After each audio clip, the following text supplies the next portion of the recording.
Ezequiel, capítulo 37, verso 1, que diz assim: Veio sobre mim a mão do Senhor, e ele me fez sair no espírito do Senhor, e me pôs no meio de um vale, que estava cheio de ossos, e me fez passar em volta deles, e eis que eram muito numerosos sobre a face do vale, e eis que estavam sequíssimos. E me disse: Filho do homem, porventura viverão estes ossos? E eu disse: Senhor, tu o sabes. Então me disse: Profetiza sobre estes ossos, e dize-lhes: Ossos secos, ouvi a palavra do Senhor. Assim diz o Senhor Deus a estes ossos: Eis que farei entrar em vós o espírito, e vivereis. E porei nervos sobre vós, e farei crescer carne sobre vós, e sobre vós estenderei pele, e porei em vós o espírito, e vivereis. E sabereis que eu sou o Senhor. Então eu profetizei, como se me deu ordem, e houve um ruído, um estrondo, um barulho, enquanto eu profetizava. E eis que se fez um rebuliço, e os ossos se achegaram cada osso ao seu osso. E olhei, e eis que vieram nervos sobre eles, e cresceu carne, e estendeu-se pele sobre eles por cima, mas não havia neles espírito. E ele me disse: Profetiza ao espírito. Profetiza, ó filho do homem, e diz ao espírito: Assim diz o Senhor Deus. Vem dos quatro ventos, ó espírito, e sopra sobre estes mortos, para que eles vivam. E eu profetizei como ele me ordenou. Então o espírito entrou neles, e viveram, e se puseram em pé, um grande e poderoso exército. Amém? Oremos. Pai, aqui está a tua santa palavra. Aqui está, Senhor, a instrução poderosa que vem do alto. Aqui está, Senhor, a tua santa escritura. Pai, eu te peço agora que sobre nós haja agora o teu espírito de reverência, de temor, que aquilo que façamos, Senhor, continue agradando o teu nome, que o teu Espírito Santo nos conduza agora nessa ministração. Aquilo que é humano, natural e terreno, eu te peço, Senhor, que tudo isso caia, começando em mim, e que aquilo que é sobrenatural, celestial, excelso e divino, que isso se estabeleça. Muito obrigado, Jesus, porque até aqui o Senhor tem nos ajudado. Que agora, Senhor, tu sejas o centro. Que agora, Senhor, tu sejas o pastor. Que agora, Senhor, tu sejas o nosso guia. Nos guia para um lugar de crescimento, de aprimoramento e de santidade. Essa é a oração que nós fazemos. A ti, Jesus, nós te damos toda a honra, toda a glória e todo o louvor, em nome de Jesus. Amém. Amém? Bom, gente, nós, quando falamos sobre Deus, cada um de nós cria dentro de si, na sua mente, dentro do seu coração, uma figura. Quando nós falamos sobre Deus, cada um de nós cria um estereótipo, uma caricatura, um retrato de Deus. E esse retrato, essa figura, essa expressão de quem Deus é para cada um de nós, ela é construída baseada nas nossas vivências. Ela é construída baseada naquilo que nós temos de conhecimento sobre Deus. É muito comum nós falarmos sobre Deus e algumas pessoas terem uma visão equivocada de Deus. O texto que nós lemos é um texto bem especial. E ele vai falar sobre uma parte de Deus, uma valência de Deus, uma parte especial do corpo de Deus, que quando se move, começa a mover todas as outras coisas. O texto que nós lemos, quando a gente passa os olhos de maneira relapsa, parece apenas uma inscrição, uma escritura que está relatando sim um mover poderoso e que consiste em falar sobre ossos, sobre mortos que ressurgiram através de uma profecia. E é também isso, mas não é só isso. O texto começa contendo uma riqueza profunda e abissal. O texto começa contendo uma verdade absoluta, que fala sobre um princípio de Deus, que se nós não deitarmos um olhar mais criterioso, nós não conseguimos absorver aquilo que Deus está querendo expressar. E o que é? O texto começa falando sobre a mão de Deus. O texto começa dizendo que a mão de Deus veio sobre o profeta. E que a mão de Deus começou a realizar coisas através de Deus pelo mover da sua mão.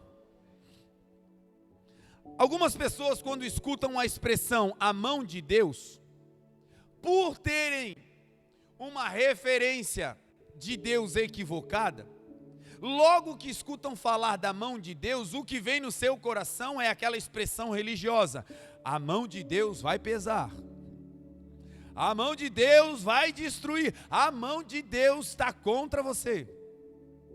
Algumas pessoas têm Deus como um velhinho, sentado no seu trono de cabelos brancos, com um raio na mão, com um cajado pesado, e esperando uma oportunidade para castigar os seus filhos.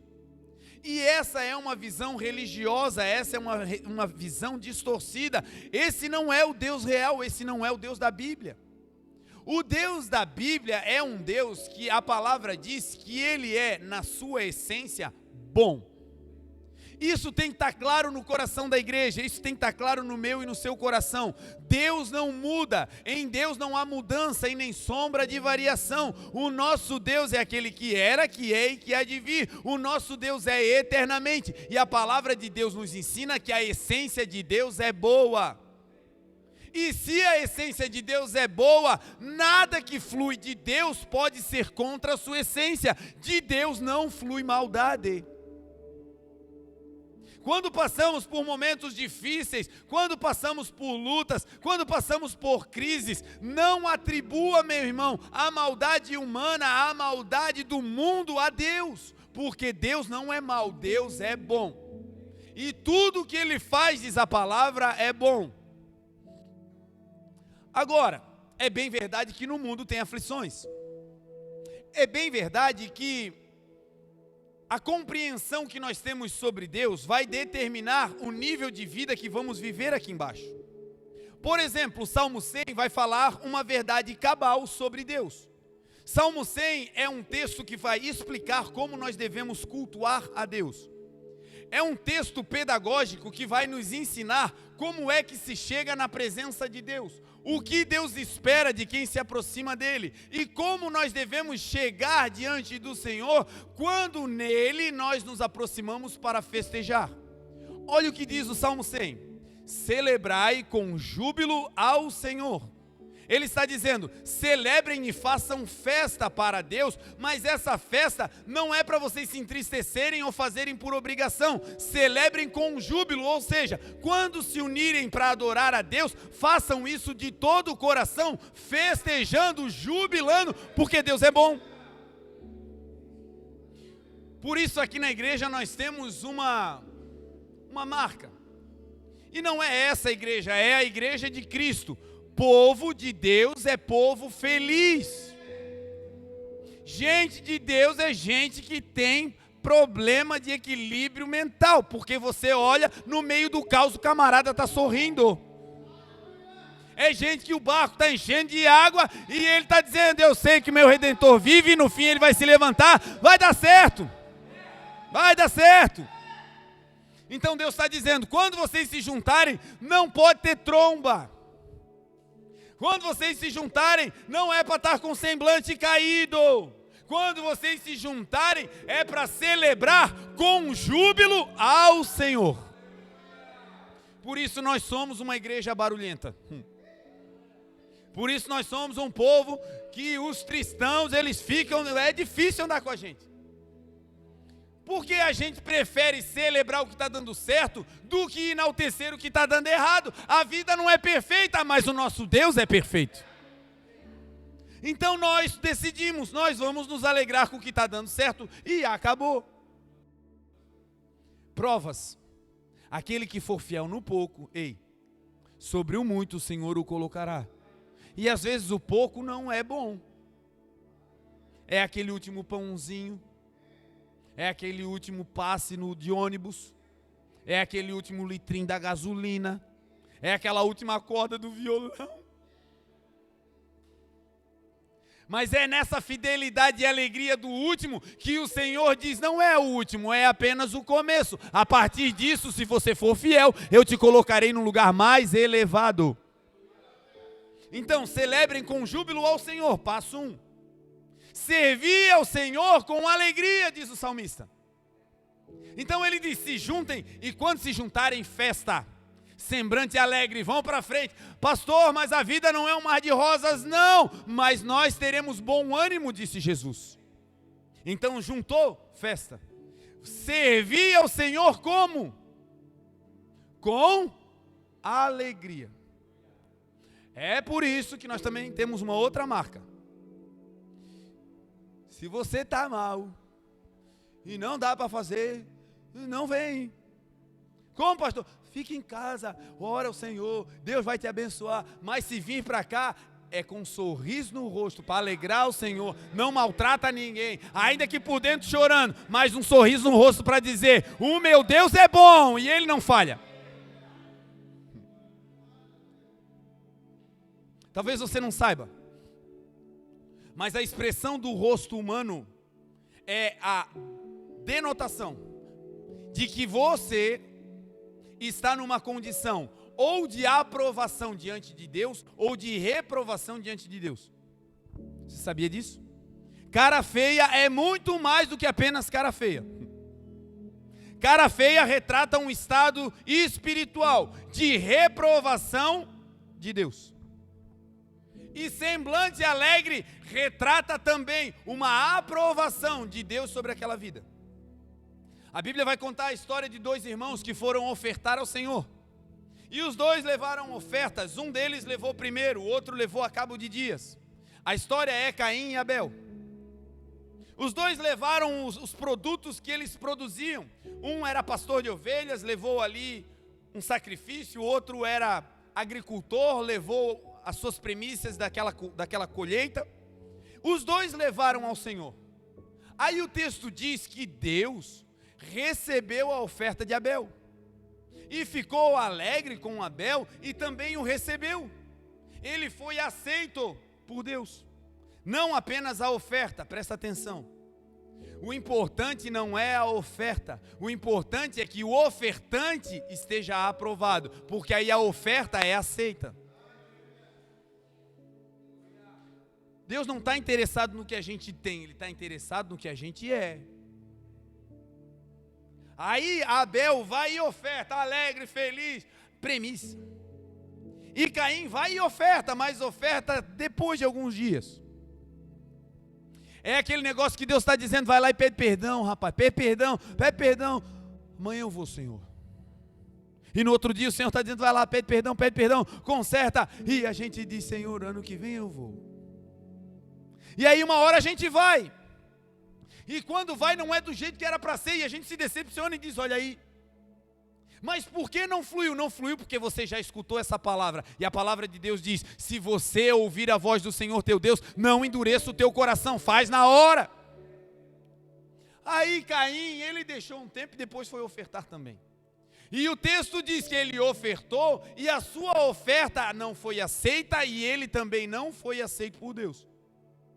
Aí sabe qual foi o resultado dele não ter sido aceito? A Bíblia diz, está lá registrado, que o semblante dele caiu. Ele ficou de cara amarrada. Essa cara amarrada de Caim não era apenas uma dor, não era apenas uma rejeição, não. Era a revelação de que ele estava sendo reprovado por Deus naquela atitude. Quando nós fechamos o semblante, isso significa que aquela atitude Deus está reprovando. Pegou aí?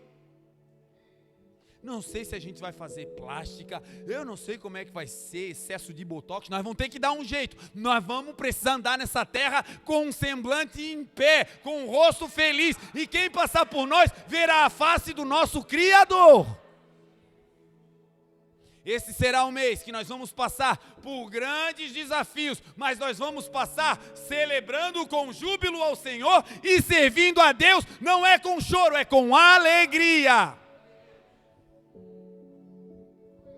Tenho sempre dito, nós ainda somos poucos, mas pensa nos poucos doidos por Jesus. Cada um está fazendo 5, 6 coisas, é incrível. Nós, porque estamos inseridos. Quem olha de fora fica pasmo. Quem olha de fora diz, como é que é? Eu digo, eu também não sei. Ó, o camarada que estava tocando, olha onde é que ele está. Está lá filmando agora. Aí sai dali e vai vir aqui tocar. Aí o cara que estava lá no estacionamento, estava na bateria, agora está ali cuidando da porta, o outro está lá atrás. É assim.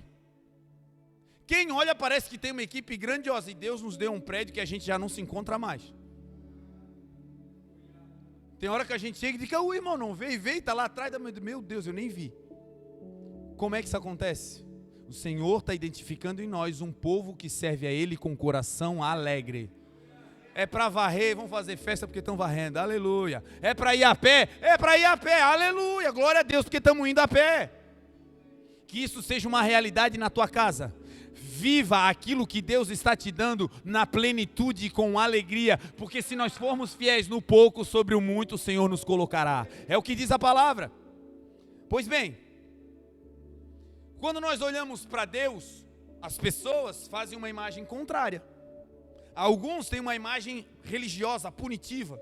E o salmista vai dizer, celebrem com júbilo ao Senhor todos os habitantes da terra, servi ao Senhor com alegria, entrai diante dele com cânticos. Sabe por que o nosso culto começa com louvor? Porque está escrito na Bíblia. Entrem na presença do Senhor, não é reclamando, não é nem pedindo. Porque às vezes a gente é assim, já chega pedindo, meu Deus, calma querido, calma. Se situa primeiro. O texto diz, apresentem-se ao Senhor com cânticos. A primeira parte do culto, da relação com Deus, é a adoração a Deus, é falando sobre quem Ele é na nossa vida. Tem um texto de Salomão que diz assim, adorar a Deus com um espírito quebrado, com dor no coração, é como derramar vinagre em uma ferida. Não sei se você já teve essa trágica experiência, de ter um corte e aí, para limpar, alguém jogar álcool ou jogar vinagre. Meu irmão, arde demais. E Salomão faz uma comparação, ele diz, quando você está triste, adorar a Deus parece isso. Parece que não faz sentido, você está mal, que você quer chorar, quer se derramar no chão, e Deus está dizendo, não, me adore. Como assim? No começo dói, arde, mas se você continua adorando, essa mesma dor vai produzindo asepsia, aquela ferida não vai mais se contaminar, daqui a pouco ela fecha e fecha plena, sem nenhum tipo de sujeira. Então Deus está dizendo, no dia mau, adore ao Senhor, comece clamando, no começo dói, no começo é difícil, mas vai te limpando, daqui a pouco você está limpinho. Quando vai pedir para Deus, já diz assim, Senhor, pronto. Eu estava doido para pedir, mas assim, depois do que eu já recebi, aleluia. Quantas pessoas, quando chegam no culto, dizem, pastor, eu quero falar contigo. Eu digo, amém, meu irmão. Dá para esperar o culto? Ah, tá bom, dá. E quando a pessoa diz, dá, eu já celebro, eu digo, aleluia. E é recorrente, por quê? Quando acaba o culto, eu vou na pessoa, e aí vamos conversar, pastor, Deus falou comigo, não precisa de mais nada. Sabe o que é isso? Na presença de Deus, até a tristeza salta de alegria, já era. Celebrem com júbilo ao Senhor, e no final ele vai dizer, porque o Senhor é bom, eterna é a sua misericórdia, e a sua verdade dura de geração em geração.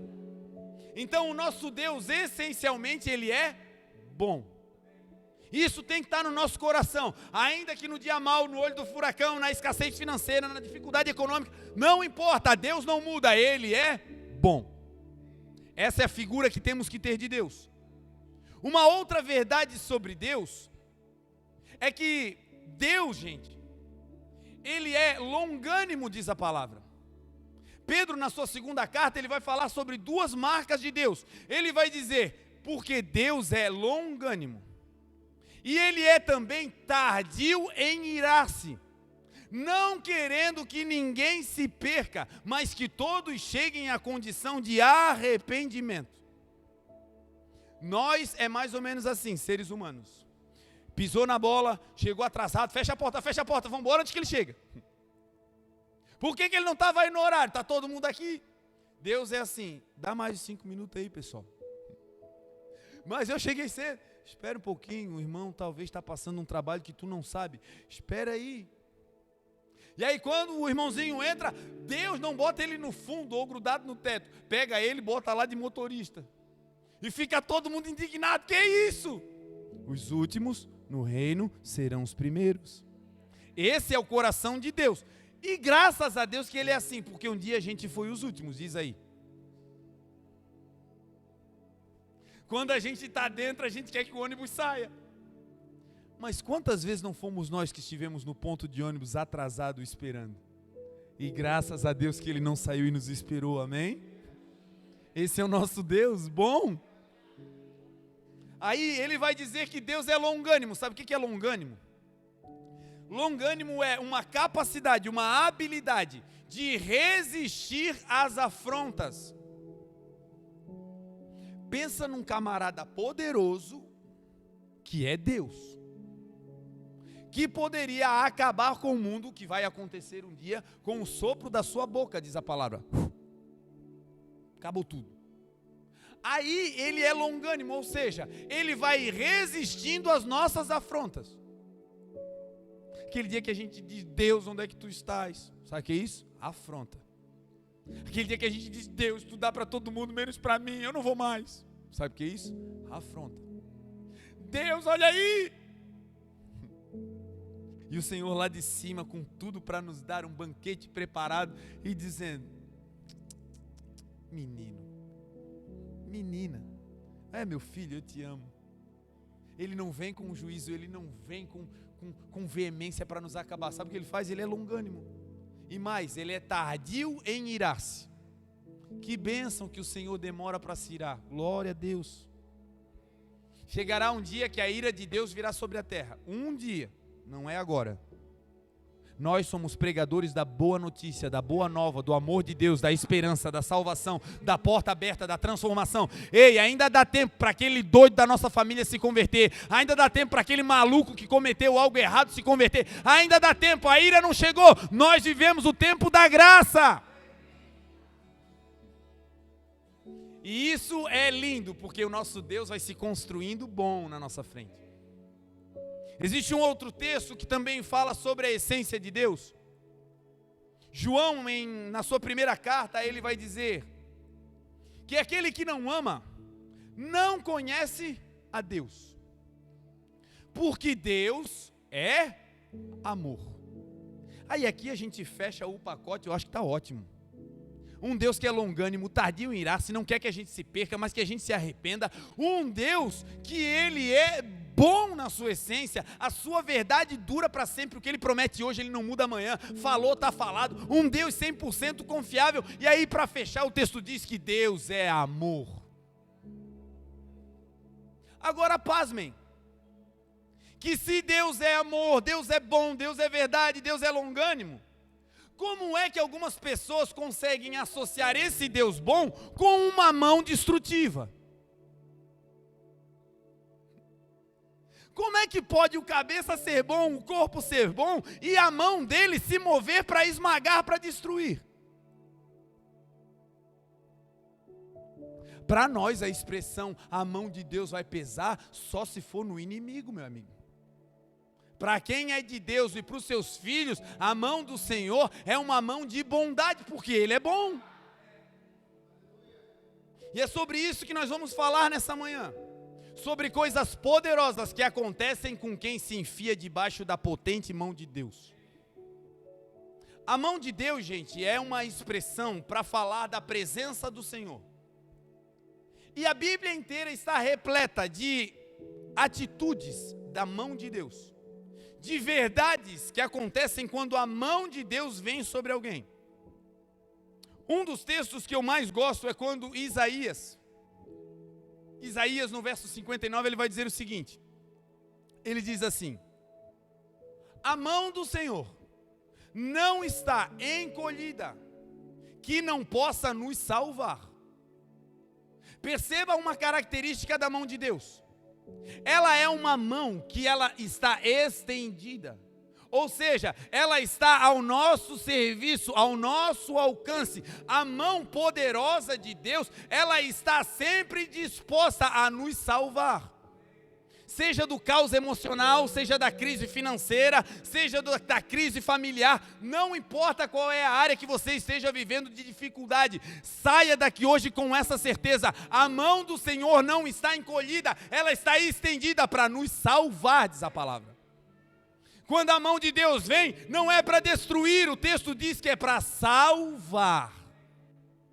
Esse será um mês que nós vamos ver a mão poderosa do Senhor se movendo sobre as nossas vidas, e essa mão vai ser estendida para salvar. Nós vamos ver familiares sendo salvos, gente se rendendo, por pessoas que estão em dificuldades, que dizem: não tem jeito, a mão do Senhor vai estar conosco e vai haver salvação para a glória de Deus.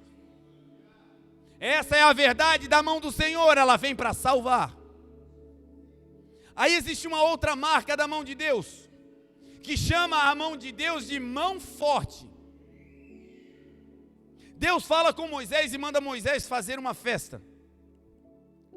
E Deus diz a Moisés: Moisés, mande o povo celebrar uma festa. E o nome dessa festa vai ser a festa da Páscoa. E esta festa, Moisés, é para celebrar o dia em que eu tirei vocês do Egito, da escravidão.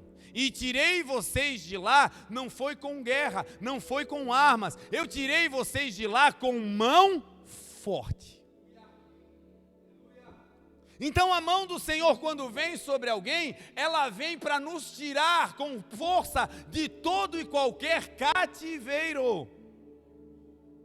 Esse também será um mês que a mão do Senhor vai se estender sobre nós de maneira forte, para nos tirar dos cativeiros mentais, para nos tirar dos cativeiros do medo, para nos tirar dos cativeiros emocionais, para nos tirar do cativeiro da rejeição. Ei, a mão do Senhor é forte para nos tirar por cima. A medicina decretou, não tem jeito, mas a mão forte pode te tirar daí hoje.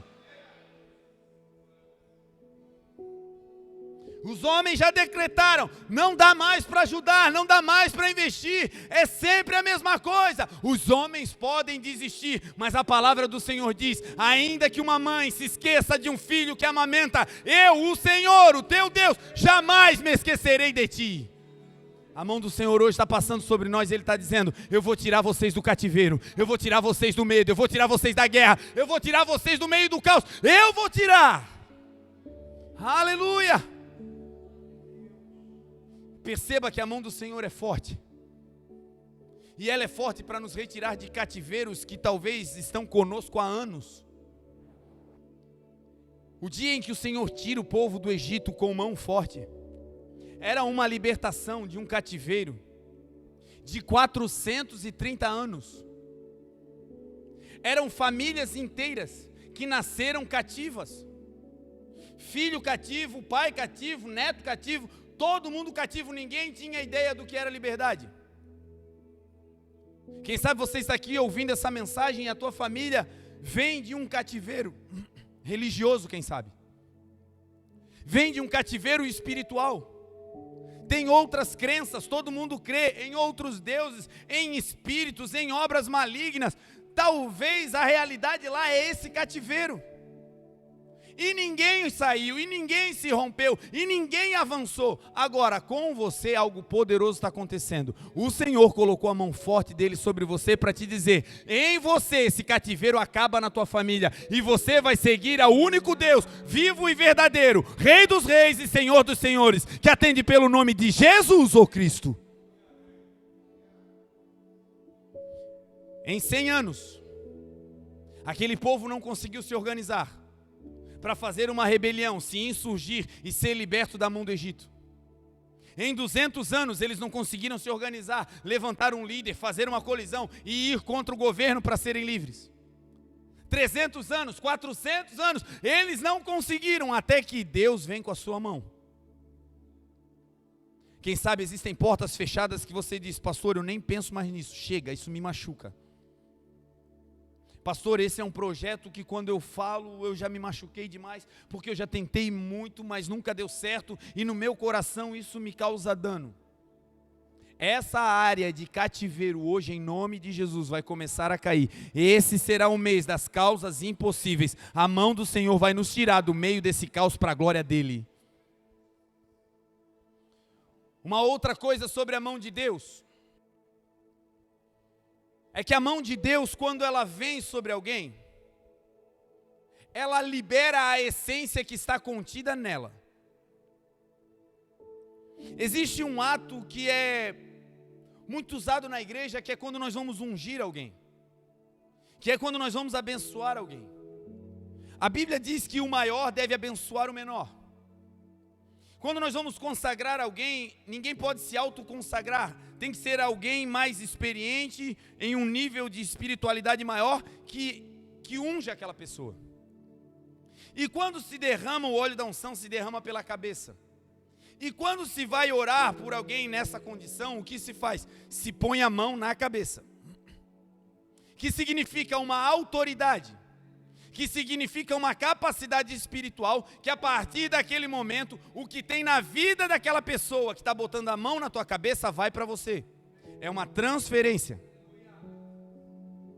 E aí agora eu queria que você se imaginasse, nesse mês que está começando agora, uma mão poderosa vindo do alto. Uma mão forte e grandiosa que cobre toda a terra.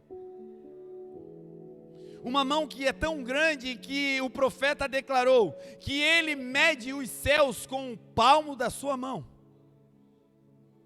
Uma mão que é tão grandiosa que todas as águas do universo, os aquíferos da terra, os aquíferos dos mares, os aquíferos que estão nos céus, todas as águas estão na concha das suas mãos. Agora imagine essa mão descendo do céu agora. E vindo com poder e grande glória sobre a tua vida agora. E o que está contido nessa mão, que é poder, que é graça, que é autoridade, que é ousadia, que é felicidade, que é longanimidade, tudo isso está sendo agora derramado, transferido sobre a sua vida. A partir de hoje começa uma transferência de unção, de graça e de poder do Senhor e da mão que está sobre nós para a nossa vida. A mão do Senhor vai libertar, mas através de nós também haverá libertação. A mão do Senhor vai curar, mas através de nós também vai haver cura. A mão do Senhor está transferindo algo poderoso sobre nós hoje. Esse mês será marcado pelo mês do poder da mão de Deus sobre nós. Coisas extraordinárias vão acontecer, te prepara. Temos orado ao Senhor, pedindo a Deus um grande avivamento. Temos orado ao Senhor e pedindo a Deus que cegos sejam curados. Fui na sexta-feira pregar em Itajaí, num culto de homens, o pastor Pedro foi comigo, nós fomos conversando, e o pastor Pedro ia contando as experiências que ele teve com Deus na caminhada, e de quantos milagres sobrenaturais, como cegos vendo, ele experimentou. E nós íamos, e o Espírito Santo dentro do carro me dizia, peça isso, porque o Deus que fez lá atrás na vida do pastor Pedro, é o mesmo Deus que quer fazer agora na vida da igreja. A mesma mão que se estendeu lá para libertar, é a mesma mão que está se estendendo aqui. Ei, não é outra mão, é a mão do Senhor. E é nessa dimensão que nós vamos entrar como igreja. Na quarta-feira Deus me deu uma instrução, falei para o Jonas, Deus mandou a gente ir para a rua, pega a galera, junta com os jovens, chama o Leandro, chama a Pri, junta todo mundo e vamos fazer o Street Church. E a instrução qual é? Nós vamos nos pontos de ônibus. Gente que está parada ali pensando na vida, vindo não sei de onde, indo para não sei onde, vão parar ali, vamos dizer, gente, nós podemos fazer uma canção aqui. E se eles aceitarem, nós vamos adorar, e depois nós vamos ministrar uma palavra. E aí, talvez nós não vejamos o resultado ali, mas nós sabemos que essa semente poderosa foi plantada pela mão de Deus. Uma hora vai frutificar. E pasmem, os testemunhos não vieram depois de um ano. Na hora já começaram a vir testemunhos. Porque a mão de Deus é poderosa para salvar. Então, gente, nós estamos vivendo esse tempo. A Bíblia diz, sujeitai-vos, pois, debaixo da potente mão de Deus. A nossa função sabe qual é? não sai daí de baixo. A nossa função, sabe qual é? Deus moveu a mão, sai correndo atrás dele. Não fica tentando controlar a mão de Deus, porque às vezes a gente faz isso. A gente faz coisa e depois diz, Senhor, abençoa aqui. Põe a tua mão aqui, Senhor, vem cá, vem cá. E Deus está dizendo, não é assim. A nuvem se move e a gente se move. A nuvem para e a gente para. A mão do Senhor é o lugar de proteção. A gente fica embaixo e o texto diz, Ele ao seu tempo nos exaltará. Vamos ficar debaixo dessa mão, gente.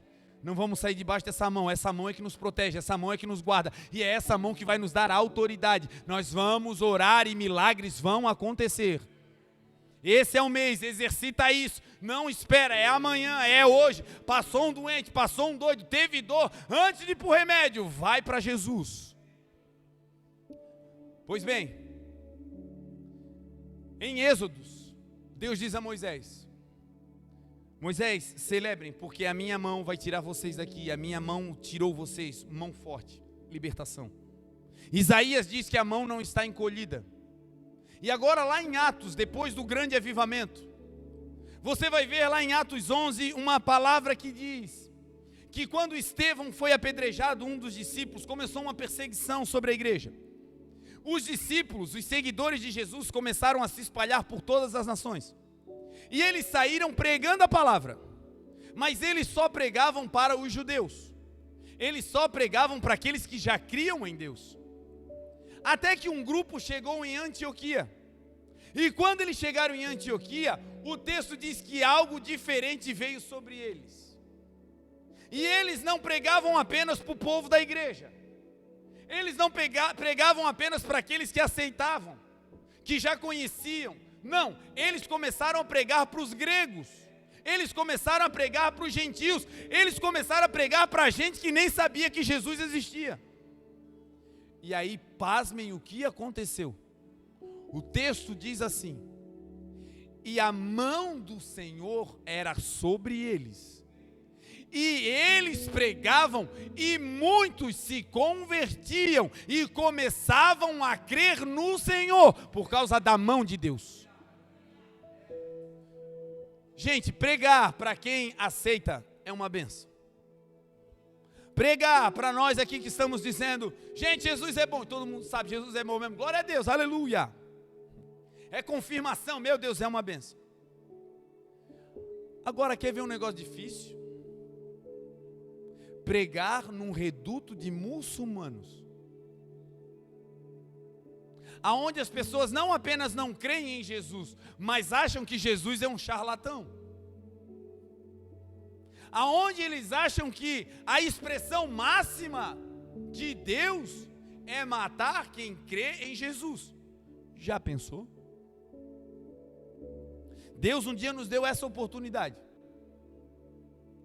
Fomos fazer uma missão em um outro continente. Quando chegamos lá, o pastor começou a nos levar nas missões. E aí um dia ele disse, olha, hoje nós vamos no reduto. Falei, que bênção, pastor, é o que? Uma favela? Ele falou, é um lugar assim mais distante. Que bênção, pastor. E empolgado, botamos a mochila nas costas, as águas saíram, eu e a Grazi. Que bênção, no meio do mato, e fomos embora. Quando a gente começou a chegar perto do lugar, a gente começou a ver gente com um turbante na cabeça. Falei, ué? Ô pastor, como é que é aqui? Então, aqui é uma aldeia de muçulmanos. E aí eu pensei, pastor, o senhor já tem mais experiência, o senhor prega, eu fico no suporte, né? Ele falou assim, não, irmão, pode pregar, Deus está contigo. Eu falei, tá, né? Está comigo, meu. Pregar para quem quer a sua cabeça é muito difícil. Pregar num lugar que você está correndo risco iminente de vida é muito difícil. Agora, se a mão de Deus estiver contigo, já era. Nós começamos a pregar na primeira casa que chegamos. Você já ouviu falar de Jesus? Sim. Parece que vinha um letreiro, aquele charlatão que disse que era o Messias. E aí nós começamos a dizer, olha, Jesus salva, Jesus cura, Jesus. E no final ele falou assim, o que esse Jesus faz? Sabe o que ele queria? Sinal. Sabe o que ele queria? Poder. E aí a gente treme, porque tudo que a gente estava falando está em xeque. A gente fala que Deus é bom, que Deus prospera, mas e quando a gente está caído? A gente fala que Deus cura, mas e quando a dor é em nós? Já viu que a gente tem mais fé para o outro do que para a gente? Chega alguém doente, vamos orar, irmão, em nome de Jesus. Mas quando é com a gente, assim, meu Deus, ô irmão, ora por mim. Naquele dia nós entramos nesse conflito. E começamos a pregar para aquele menino, e começamos a pregar. E ele queria que algo acontecesse. E aí algo sobrenatural aconteceu.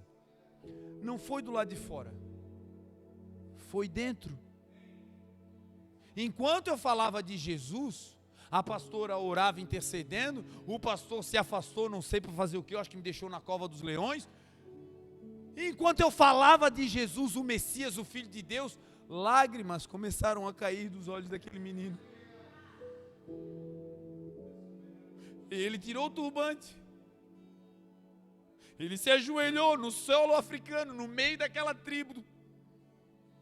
E ele falou: hoje eu entendi que Jesus é o Filho de Deus. Eu aceito.